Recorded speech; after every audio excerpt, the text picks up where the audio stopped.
Well, there are actually lots of behaviours that lead to a mispriced market. The academics talk about behavioural finance, which is sort of investor behaviour, but I like to think of it more from the point of view of the human behaviour of company management, the human behaviour of boards, of analysts, and of the individuals that are the investors, professional investors in the market. So, when we look at one of the big areas is, if you like, what can a company say and what is a company likely to do, right? So a company will always follow due process. I mean, there's a legal requirement for them to do the right thing.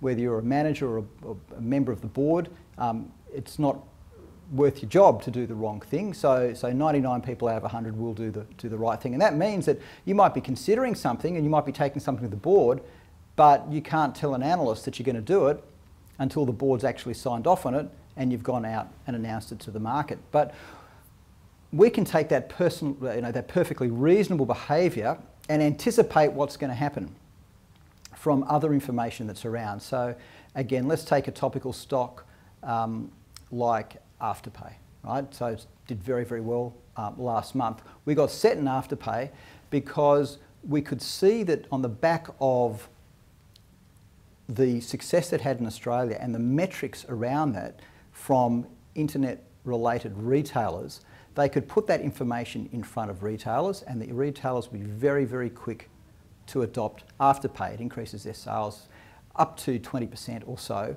when they introduce that form of payment. That behaviour by retailers, quickly adopting it, behaviour by customers, quickly adopting it, we can look at that and we go, gee, that's an incredible return on assets for a business. They're doing it in Australia. What's likely to happen next?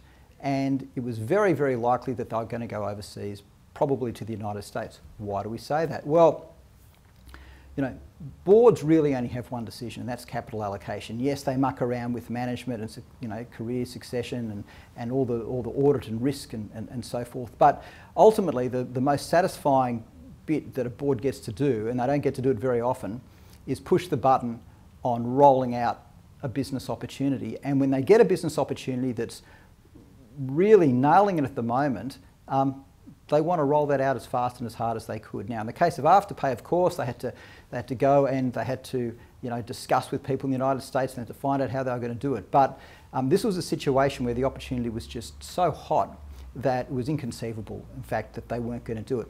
And they didn't say they weren't going to do it. They hinted at, yeah, we're going to explore it, we're going to do this, but we're not ready to actually execute that because maybe we will, maybe we won't. That was exactly one of those situations where we can say, look, 8 times out of 10, the company is going to hit the button and really roll this out. It happened with Lovisa, for example, recently. It's happened in the past in many other situations in retailing.